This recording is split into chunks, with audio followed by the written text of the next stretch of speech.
AP ముఖ్యమంత్రి చంద్రబాబు కేంద్ర ఆర్థిక మంత్రి నిర్మలా సీతారామన్తో భేటీ అయ్యారు. దావోస్ ప్రపంచ ఆర్థిక వేదిక సదస్సు పర్యటన నుంచి ఆయన నేరుగా ఢిల్లీ చేరుకున్నారు. శుక్రవారం ఉదయం నార్త్ బ్లాక్లోని ఆర్థిక శాఖ కార్యాలయంలో నిర్మలా సీతారామన్తో సమావేశమయ్యారు. సుమారు 45 నిమిషాల పాటు కొనసాగిన ఈ భేటీలో రాష్ట్రానికి ఆర్థిక సహకారంపై సీఎం చర్చించారు. ఫిబ్రవరి 1న కేంద్ర ప్రభుత్వం బడ్జెట్ ప్రవేశపెట్టనున్న తరుణంలో రాష్ట్రం తరపున విజ్ఞప్తులను ఆమె ముందుంచారు. వైజాగ్ స్టీల్ ప్లాంట్కు కేంద్ర ప్రభుత్వం ప్రకటించిన ప్యాకేజీ అమలు, పోలవరం ప్రాజెక్టుకు కేంద్రం నుంచి రావాల్సిన నిధుల గురించి సీఎం ప్రస్తావించినట్లు సమాచారం. అనంతరం ముఖ్యమంత్రి మాజీ రాష్ట్రపతి రామ్నాథ్ కోవింద్ మర్యాదపూర్వకంగా భేటీ అవుతారు. కేంద్ర వ్యవసాయ, గ్రామీణాభివృద్ధి శాఖ మంత్రి శివరాజ్ సింగ్ చౌహాన్, పునరుత్పాదక ఇంధన శాఖ మంత్రి ప్రహ్లాద్ జోషిలను కలిసే అవకాశం ఉంది. పెట్టుబడులు సాధించి యువతకు ఉపాధి అవకాశాన్ని మెరుగుపరచాలనే లక్ష్యంతో దావోస్లో పర్యటిస్తున్న విద్యా, ఐటీ శాఖల మంత్రి నారా లోకేష్ విరామం లేకుండా పలువురు పారిశ్రామికవేత్తలు, కంపెనీ ప్రతినిధులు, సీఈఓలతో వరుసగా సమావేశాలు నిర్వహించారు. కాగ్నిజెంట్ నుంచి త్వరలోనే శుభవార్త రాబోతుందని లోకేష్ తెలిపారు.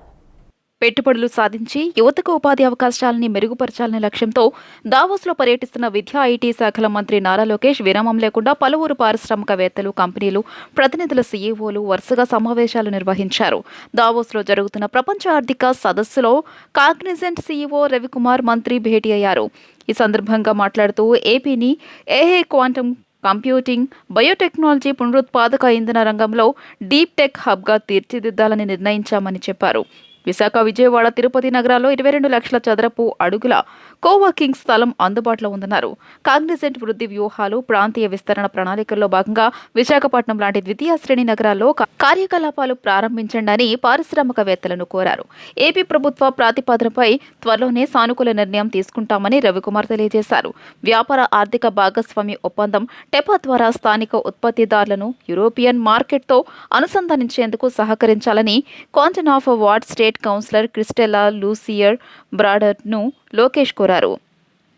స్విస్ నుంచి సాంకేతిక వస్త్రాలు, యంత్రాలు, హార్డ్వేర్, ఎలక్ట్రానిక్స్, రైలు విడిభాగాలు, వైద్య పరికరాలు తయారీ, పరిశోధనలు, అభివృద్ధి హబ్లు, విశ్వవిద్యాలయాలు సహకారాన్ని కోరుతున్నామని తెలిపారు. ఏపీ కీలక రంగాల్లో స్విస్ కంపెనీల పెట్టుబడులకు తమ వంతు సహకారం అందిస్తామని క్రిస్టెల్లా హామీ ఇచ్చారు. ప్రపంచంలో టాప్ 5లో ఒకటిగా చేయాలని లక్ష్యంగా పెట్టుకుని ఐకానిక్ భవనాలు డిజైన్లను నార్మన్ ఫాస్టర్ చేత చేయించామని ఏపీ పురపాలక శాఖ మంత్రి పి నారాయణ తెలిపారు. 3 ఏళ్లలో రాజధాని అమరావతి నిర్మాణం పూర్తి చేసి అందుబాటులోకి తీసుకొచ్చేందుకు తీవ్రంగా కృషి చేస్తామని వెల్లడించారు. రాజధాని అమరావతి ప్రాంతంలో మున్సిపల్ శాఖ మంత్రి నారాయణ పర్యటించారు. నేలపాడు సమీపంలోని అడ్మినిస్ట్రేటివ్ టవర్లు, హైకోర్టు, రాఫ్ట్ ఫౌండేషన్ వద్ద నీటి పంపింగ్ను అధికారులతో కలిసి మంత్రి నారాయణ సందర్శించారు. అనంతరం మంత్రి నారాయణ మీడియాతో 2015 జనవరి 1వ తేదీన ల్యాండ్ పూలింగ్ నోటిఫికేషన్ ఇస్తే కేవలం 58 రోజుల్లోనే రైతులు 34,000 ఎకరాలు స్వచ్ఛందంగా ఇచ్చారన్నారు. ప్రపంచంలో టాప్ 5లో ఒకటిగా చేయాలనే లక్ష్యంగా పెట్టుకుని ఐకానిక్ భవనాల డిజైన్లను నార్మన్ ఫాస్టర్ చేత చేయించామని తెలిపారు. అధికారులు, ఉద్యోగులు, జడ్జీల కోసం 2019కు ముందే మొత్తం 4,053 అపార్ట్మెంట్ల పనులు ప్రారంభించినట్లు వెల్లడించారు. మాపై కక్షతో గత వైసీపీ ప్రభుత్వం నిర్మాణాలు ఆపేసిందని విమర్శించారు. అసెంబ్లీని 250 మీటర్ల ఎత్తులో నిర్మించి మిగిలిన రోజుల్లో టూరిజం స్పాట్గా చేయాలని డిజైన్ చేసినట్లు పేర్కొన్నారు. రాష్ట్ర స్థాయి అధికారులు అందరూ ఒకే చోట ఉండేలా 5 అడ్మినిస్ట్రేటివ్ టవర్లు డిజైన్ చేయడం జరిగిందన్నారు. 1,03,000 చదరపు అడుగులతో భవనాలు డిజైన్ చేసి పనులు ప్రారంభించినట్లు తెలియజేశారు. గత ప్రభుత్వం ఈ నిర్మాణాలు మొత్తం నీళ్లలో పెట్టేసిందని, నీళ్లలో ఉండడంతో నాణ్యత కోసం ఐఐటి నిపుణులతో అధ్యయనం చేశామన్నారు. విద్యుత్ లైన్లు, డ్రైనేజీలు, తాగునీటి పైపులు అన్నీ అండర్ గ్రౌండ్లో ఉండేలా డిజైన్ చేసినట్లు చెప్పారు. ఇప్పటి వరకు మొత్తం 40 పనులకు టెండర్లు పిలిచామని, జనవరి నెలాఖరులోగా అన్ని పూర్తి చేసి ఫిబ్రవరి 2వ వారంలో పనులు ప్రారంభిస్తామని ఏపీ పురపాలక శాఖ మంత్రి పి నారాయణ తెలియజేశారు. సరే, ఈ ప్రభుత్వం రాగానే ఐఐటి చెన్నై, ఐఐటి హైదరాబాద్ వాళ్ళకి ఇచ్చాము. మీరు స్టడీ చేసి మాకు రిపోర్ట్ ఇవ్వని వాళ్ళు స్టడీ చేసి రిపోర్ట్ పాజిటివ్ ఇచ్చారు. ఎటువంటి డ్యామేజ్ ఏమీ లేదు, మీరు వర్క్ కంటిన్యూ చేసుకోవచ్చు అని ఇచ్చారు. దాని మీద యాక్చువల్గా టెండర్లు పిలిచే స్టేజ్కి వచ్చాం. అదేవిధంగా ఈరోజు తీసుకుంటే అమరావతి క్యాపిటల్ సిటీలో 360 కిలోమీటర్లు ట్రంక్ రోడ్స్ ఉన్నాయి. East to west, north to south 360 kilometre trunk roads అంటే అన్ని 180 అడుగులు, 200 అడుగులు అలాంటి పెద్ద పెద్ద రోడ్లు. ఆ ట్రంక్ రోడ్స్ 360 కిలోమీటర్లు.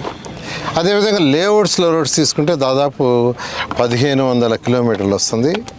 వీటిని కూడా ఇంటర్నేషనల్ స్టాండర్డ్లో చేయాలని ముఖ్యమంత్రి గారు అన్నీ అండర్గ్రౌండ్లోనే ఉండాలా, ఈ విధంగా పోల్స్ ఉండకూడదంటే ఎలక్ట్రికల్ లైన్స్ కానీ, టెలిఫోన్ లైన్స్ కానీ, ఎనీ కేబుల్ లైన్స్ కానీ, drinking water lines, used water, storm water lines. తాత ఎన్టీఆర్, తండ్రి సీఎం నారా చంద్రబాబు నాయుడు బాటలో నడుస్తూ రాష్ట్రాన్ని అభివృద్ధి పదంలో తీసుకుని వెళ్లేందుకు మంత్రి నారా లోకేష్ చేస్తున్న కృషి అందరికీ స్ఫూర్తిదాయకమని రాష్ట్ర గనులు, భూగర్భ వనరులు, ఎక్సైజ్ శాఖ మంత్రి కొల్లు రవీంద్ర అన్నారు. గత వైసీపీ ప్రభుత్వం 5 ఏళ్ల అరాచక పాలనలో బీతిల్లిపోయిన అన్ని వర్గాలకు ధైర్యం, భరోసా కల్పించాలన్న లక్ష్యంతో యువగళం పేరుతో లోకేష్ చేసిన పాదయాత్ర చరిత్రను సృష్టించిందన్నారు. -8 డిగ్రీల టెంపరేచర్లో చంద్రబాబు నాయుడు గారు కానీ, లోకేష్ గారు కానీ టీం అందరూ కూడా కలిసి ఇవాళ దావోస్ వెళ్ళి రాష్ట్రానికి పెట్టుబడులు తీసుకొచ్చి యువతకు ఉద్యోగ అవకాశాలు కల్పించడం కోసం వాళ్ళు చేస్తున్నటువంటి కృషిని మరొకసారి గుర్తు చేసుకోవాలి. ఐటీ రంగంలో మరి గతంలో ఆయన మంత్రిగా పనిచేశారు, పంచాయతీరాజ్ మినిస్టర్గా, ఐటీ శాఖ మినిస్టర్గా చేసి ఆ రోజు గ్రామాల్లో సిమెంట్ రోడ్లు కానీ, పెద్ద ఎత్తున ఐటీ కంపెనీలు కానీ వస్తే 5 ఏళ్ళు మొత్తం విధ్వంసం అయిపోయేశారు. ఇవాళ తిరిగి మళ్ళీ ఐటీ శాఖ మంత్రిగా, అలాగే విద్యాపరంగా నూతన విధానాలతో విద్యాపరంగా ముందుకు తీసుకెళ్ళడం కూడా జరుగుతుంది. తప్పకుండా ఆంధ్ర రాష్ట్ర భవిష్యత్తుని నడిపించగల నాయకుడిగా లోకేష్ గారికి సమర్థత ఉంది. అలాగే ఇవాళ ఈ రాష్ట్రాన్ని నడిపించడానికి అందరం కలిసి ఇవాళ జనసేన, తెలుగుదేశం, భారతీయ జనతా పార్టీ ఏకైక లక్ష్యంతో ముందుకెళ్తున్నాం. మంగళగిరి తెలుగుదేశం పార్టీ కేంద్ర కార్యాలయంలో నిర్వహించిన ప్రజా దర్బార్ కార్యక్రమానికి ప్రజలు పోటెత్తారు. వివిధ సమస్యలతో పెద్ద ఎత్తున తరలివచ్చిన బాధితుల నుంచి శాసన మండలి చీఫ్ విప్ పంచుమర్తి అనురాధ, మంత్రి గొట్టిపాటి రవికుమార్లకు ఫిర్యాదులు స్వీకరించారు. మంగళగిరి తెలుగుదేశం పార్టీ కేంద్ర కార్యాలయంలో నిర్వహించిన ప్రజా దర్బార్ కార్యక్రమానికి ప్రజలు పోటెత్తారు. వివిధ సమస్యలు పరిష్కరించాలని కోరుతూ ప్రజా దర్బార్ అర్జీలు ఇచ్చేందుకు పెద్ద సంఖ్యలో జనం తరలివచ్చారు. సీఎం చంద్రబాబు 2018లో 6400 మంది డ్వాక్రా మహిళలకు పశు సఖీ వర్కర్లుగా అవకాశం కల్పించగా గత వైసీపీ ప్రభుత్వం కక్ష సాధింపుతో దానిని అన్యాయంగా తొలగించిందని పలువురు డ్వాక్రా మహిళలు ప్రజా దర్బార్ కార్యక్రమంలో మంత్రి గొట్టిపాటి రవికుమార్, శాసన మండలి చీఫ్ విప్ పంచుమర్తి అనురాధ ముందు వాపోయారు. తమను తిరిగి విధుల్లోకి తీసుకోవాలని కోరుతూ శాసన మండలి చీఫ్ విప్ పంచుమర్తి అనురాధ, మంత్రి గొట్టిపాటి రవికుమార్లకు వినతి పత్రం అందజేశారు. వివిధ సమస్యలతో పెద్ద ఎత్తున తరలివచ్చిన బాధితుల నుంచి నేతల ఫిర్యాదులు స్వీకరించారు.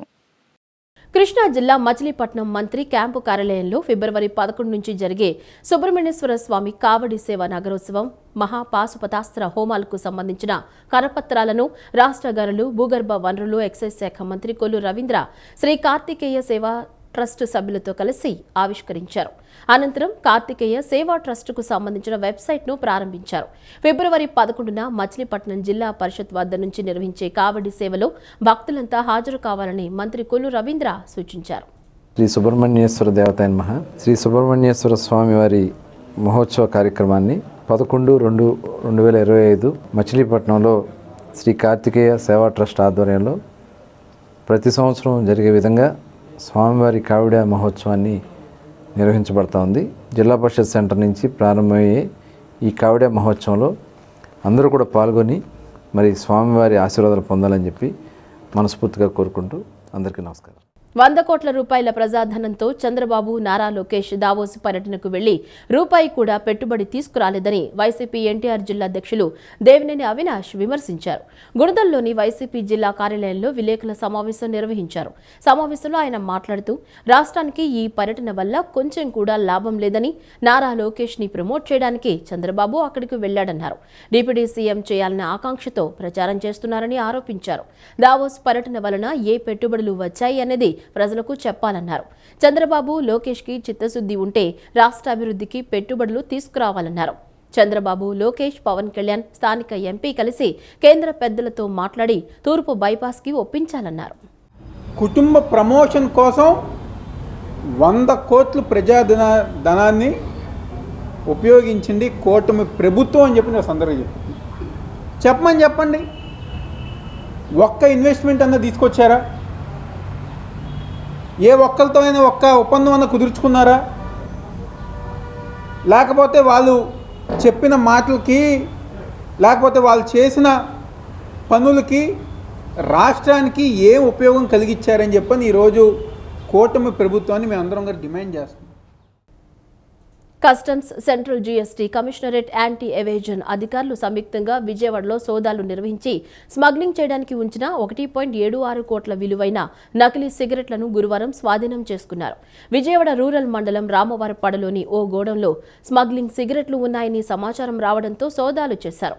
ఈ గోడౌన్లో ప్యారిస్ బ్రాండ్కు చెందిన 17.60 లక్షల సిగరెట్లను 88 హై డెన్సిటీ పాలిథిన్ సంచుల్లో ఉంచారు. వీటిని కొంతమంది వ్యాపారులు బీహార్ నుంచి రప్పించినట్లు గుర్తించారు. ఇవన్నీ నకిలీ సిగరెట్లుగా తేల్చారు. ఎలాంటి పన్నులు చెల్లించకుండా, వే బిల్లులు లేకుండా గోడౌన్కు తీసుకొచ్చారని అధికారులు గుర్తించారు. ఈ సరుకు విలువ 1.76 కోట్లు ఉంటుందని కస్టమ్స్ అధికారులు తెలిపారు. ఈ వ్యవహారంలో ఇద్దరిని అరెస్టు చేసి విశాఖపట్నంలోని ఆర్థిక నేరాల ప్రత్యేక కోర్టులో హాజరుపరచగా 14 రోజుల పాటు రిమాండ్ విధించింది. విజయవాడ నగరంలోని అజిత్ సింగ్ నగర్ పోలీస్ స్టేషన్ పరిధిలో నిన్న రాత్రి 4 మైనర్ బాలికల అదృశ్యం ఫిర్యాదుపై పోలీసులు తక్షణం స్పందించారు. కొత్త రాజరాజేశ్వరిపేటకు చెందిన 3 మైనర్ బాలికలు అదృశ్యమైనట్లు పోలీసులకు ఫిర్యాదు అందింది. వెంటనే అజిత్ సింగ్ నగర్ పోలీసులు గాలింపు చేపట్టారు. ఇన్స్టాగ్రామ్ లో పరిచయంతో దగ్గర బంధుత్వం ఉన్న 3 మైనర్ బాలికలను మోసగాళ్లు ప్రలోభ పెట్టినట్లు గుర్తించారు. మైనర్లను వేరే ప్రాంతానికి తీసుకెళ్లేందుకు యత్నంగా తెనాలి సమీపంలో ఇద్దరిని అదుపులోకి తీసుకున్నారు. మైనర్ బాలికలను క్షేమంగా తల్లిదండ్రులకు అప్పగించామని, ఈ కేసును మరింత లోతుగా విచారిస్తున్నట్లు ఏసీపీ శ్రవంతి రాయ్ తెలిపారు. గత రాత్రి 11:30 ప్రాంతంలోని న్యూ ఆర్ఆర్పేట నుంచి 3 మైనర్ బాలికలు ఇంటి నుంచి మిస్సింగ్ అయ్యారని చెప్పి మాకు కంప్లైంట్ వచ్చింది. కంప్లైంట్ వచ్చిన దీని మీద వెంటనే అజిత్ సింగ్ నగర్ సిఐ గారు టీమ్స్ ఫామ్ చేశాము. అలాగే సబ్ డివిజన్ నుంచి కూడా టీమ్స్ ఫామ్ చేసి అమ్మాయిలు ఎక్కడికి వెళ్ళిపోయారని చెప్పి వెతకడానికి టీమ్స్ ఫామ్ చేశాము.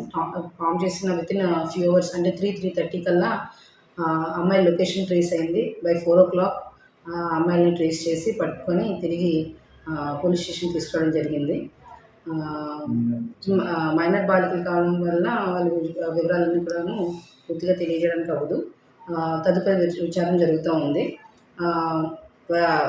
సూచాయిగా పైపైనగా తెలిసిన విషయం ఏంటంటే 3 అమ్మాయిలు కూడాను ఇన్స్టాగ్రామ్లోని కొంతమంది వ్యక్తులతో పరిచయం అయ్యి వాళ్ళతో మాట్లాడడం కోసం వెళ్ళినట్లుగా తెలుస్తుంది. ఇంకా పూర్తిగా విచారణ. కార్ల టైర్ల దొంగతనాలకు పాల్పడుతున్న నేరస్తులకు చెక్ పెట్టారు కృష్ణా జిల్లా కంకిపాడు పోలీసులు. నిందితుల వద్ద నుంచి 3,52,000 విలువైన 11 కార్లకు సంబంధించి 44 టైర్లను, అలైవిల్స్ ను స్వాధీనం చేసుకున్నారు.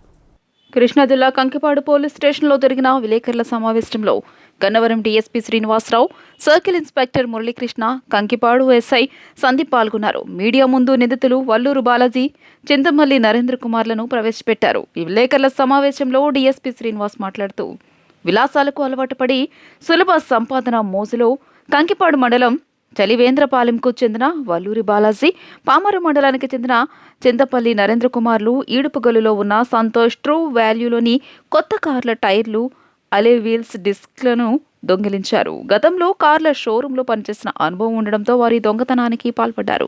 11 కార్లకు సంబంధించి సుమారు 3,52,000 రూపాయల విలువైన 44 టైర్లను దొంగిలించారు. ఈ టైర్లను ఓ వ్యాన్లో వేసుకుని వెళ్తుండగా కంకిపాడు పోలీసులు చాకచక్యంగా పట్టుకున్నారు. కారులో ఉన్న టైర్లను, డిస్కులను స్వాధీనం చేసుకున్నారు. కొన్ని రోజులు రెక్కి నిర్వహించి కార్ల కింద సిమెంట్ రాళ్లు పెట్టి ఈ దొంగతనానికి పాల్పడినట్లు డీఎస్పీ శ్రీనివాస్ తెలియజేశారు. కేసు నమోదు చేసిన కంకిపాడు పోలీసులు నిందితులను న్యాయస్థానం ముందు హాజరుపరుస్తున్నట్టు తెలియజేశారు.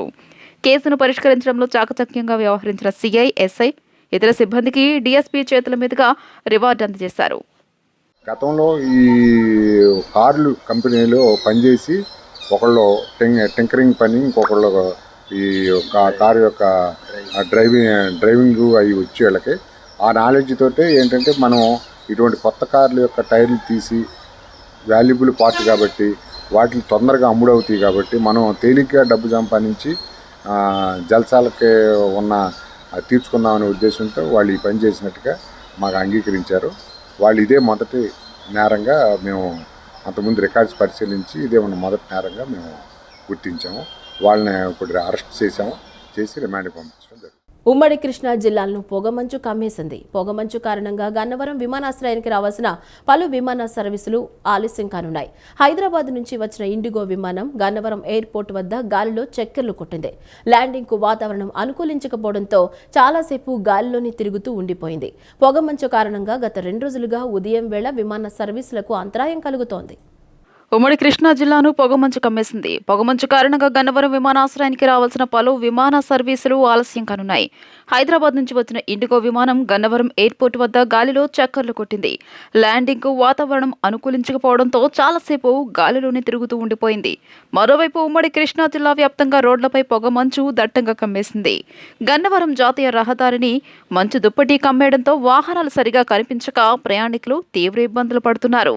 ఉదయం 8 గంటలు దాటిన మంచు దుప్పటి వేయలేదు. అలాగే విజయవాడ హైదరాబాద్ జాతీయ రహదారిపై పొగ మంచుతో వాహనదారులు తీవ్ర ఇక్కట్లు పడుతున్నారు. దగ్గరికి వచ్చే వరకు ఎదుటి వాహనాలు కనిపించకపోవడంతో బెంబేలెత్తిపోయారు. రహదారి సరిగా కనిపించకపోవడంతో ముందుకు వెళ్లలేక కొంతమంది వాహనాలను రోడ్డు పక్కన ఆపేస్తున్నారు. ఇక ఏలూరును సైతం పొగమంచు కమ్మేసింది. అర్ధరాత్రి నుంచి పొగమంచు భారీగా కమ్మేసింది.